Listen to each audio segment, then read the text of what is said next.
Assalamualaikum warahmatullahi wabarakatuh. Saya Rizky Faturrahmansyah dari semester 3 mata kuliah pengantar ilmu hukum. Di sini akan menjelaskan tentang subjek hukum, akibat hukum, objek hukum, dan peristiwa hukum. Nah, di sini saya awali dengan membaca Bismillahirrahmanirrahim. Baik, masuk ke subjek hukum. Subjek hukum adalah segala sesuatu menurut hukum dapat menjadi pendukung atau dapat memiliki hak dan kewajiban. Yang dapat dikategorikan sebagai subjek hukum adalah manusia dan badan hukum. Nah, subjek hukum manusia. Subjek hukum manusia itu setiap orang yang mempunyai kedudukan yang sama selaku pendukung hak dan kewajiban. Pada prinsipnya, orang sebagai subjek hukum dimulai sejak lahir hingga meninggal dunia. Namun ada pengecualian menurut pasal 2 KUHP bahwa bayi yang masih ada dalam kandungan ibunya dianggap telah lahir dan menjadi subjek hukum jika kepentingannya menghendaki seperti dalam hal kewarisan. Namun, apabila dilahirkan dalam keadaan meninggal dunia, maka menurut hukum ia dianggap tidak pernah ada, sehingga ia bukan termasuk dalam subjek hukum. Nah, ada juga golongan manusia yang tidak dapat dijadikan sebagai subjek hukum karena tidak cakap dalam melakukan perbuatan hukum. Seperti satu, anak yang masih di bawah umur. Nah, belum dewasa dan belum menikah. Yang kedua, orang yang berada dalam pengampuan, yaitu orang yang sakit. Yang sakit maksudnya itu seperti sakit ingatan gitu. Jadi beliau itu mengalami seperti lupa ingatan, pemabuk, pemboros, dan istri yang tunduk pada pasal 110 KUHP yang sudah dicabut oleh SEMA nomor 3 1963. Nah, subjek hukum sekarang. Subjek hukum yang berada di badan hukum. Subjek hukum dalam bagian badan hukum yaitu suatu perkumpulan atau lembaga yang dibuat oleh hukum dan mempunyai tujuan tertentu. Sebagai subjek hukum, badan hukum mempunyai syarat-syarat yang telah ditentukan oleh hukum. Nah, teori kekayaan yang bertujuan satu, memiliki kekayaan yang terpisah dari kekayaan anggotanya. Yang kedua, hak dan kewajiban badan hukum terpisah dan hak kewajiban para anggotanya. Nah, jadi hak dan kewajiban badan hukum itu terpisah dari hak dan kewajiban para anggotanya. Nah, badan hukum juga terbagi atas dua macam.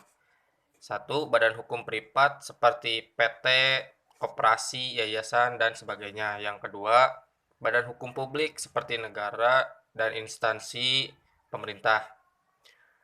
Ada 4 teori yang digunakan sebagai syarat badan hukum untuk menjadi subjek hukum, yaitu 1. Teori fikti, 2. Teori kekayaan bertujuan, nah yang ketiga teori kepemilikan, dan keempat teori organ. Nah, lalu kita masuk ke objek hukum. Objek hukum adalah segala sesuatu yang bermanfaat bagi subjek hukum dan dapat menjadi objek dalam suatu hubungan hukum. Nah, objek hukum berupa benda atau barang ataupun hak yang dapat dimiliki dan bernilai ekonomis. Dapat dibedakan antara lain dari benda itu ya. Satu, benda berwujud dan tidak berwujud. Nah, terus ada benda bergerak dan tidak bergerak. Hak dan kewajiban serta kewenangan dalam hukum. Tidak ada seorang pun manusia yang tidak mempunyai hak, tetapi konsekuensinya bahwa orang lain pun memiliki hak yang sama dengannya. Jadi, hak pada pihak yang satu berakibat tujuannya timbul kewajiban pada hak yang lain. Untuk terjadinya hak dan kewajiban diperlukan suatu peristiwa, yang oleh hukum dihubungkan sebagai suatu akibat. Artinya, hak seseorang terhadap sesuatu benda mengakibatkan timbulnya kewajiban pada orang lain, yaitu menghormati dan tidak boleh mengganggu hak tersebut. Nah, Sekarang hak pun ada dua teori dalam ilmu hukum untuk menjelaskan keberadaan hak, yaitu satu teori kepentingan yang dianut oleh Rudolf von Jering. Ya, di sini terdapat tulisan Rudolf von Jering. Nah, hak itu menurutnya yaitu sesuatu yang penting bagi seseorang yang dilindungi oleh hukum atau suatu kepentingan yang terlindungi. Nah, lalu yang kedua teori kehendak.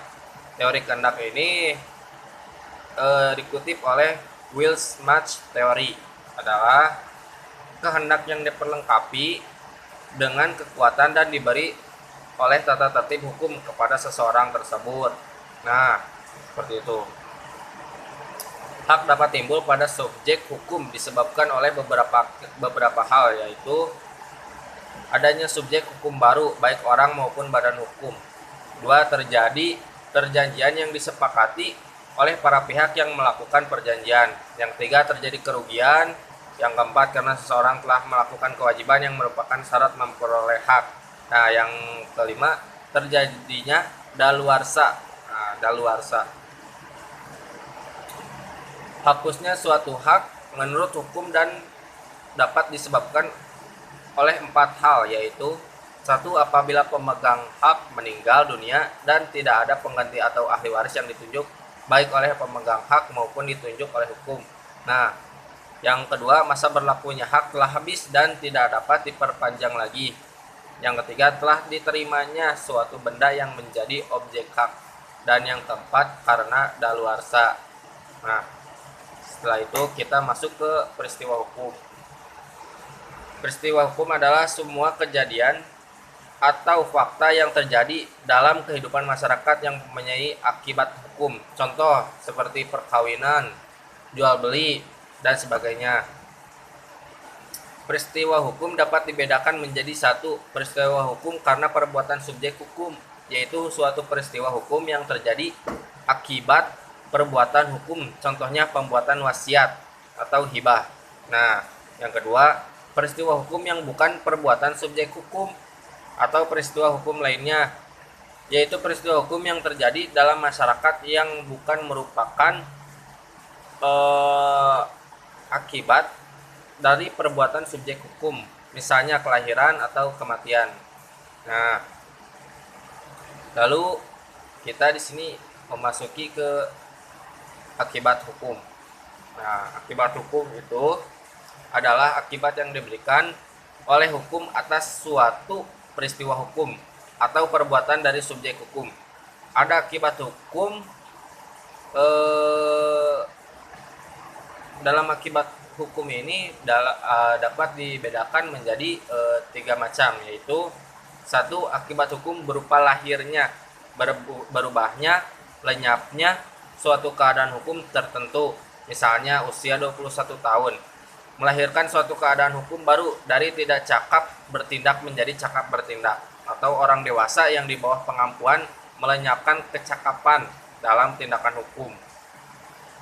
Yang kedua, akibat hukum berupa lahirnya, berubahnya, atau lenyapnya suatu hubungan hukum tertentu. Nah, misalnya sejak kreditur dan debitur melakukan akad kredit, maka melahirkan hubungan hukum baru, yaitu utang piutang, atau sejak pembeli melunasi harga suatu barang dan penjual menyerahkan barang tersebut, maka berubahlah atau lenyaplah hubungan hukum jual beli di antara mereka.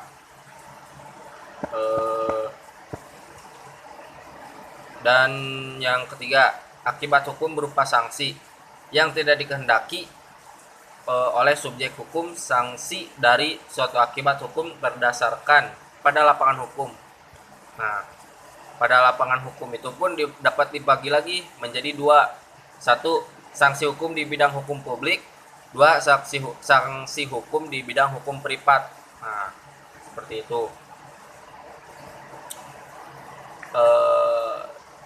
Mungkin cukup sekian dari pembahasan saya. Mohon maaf bila banyak sekali kesalahan, karena kebenaran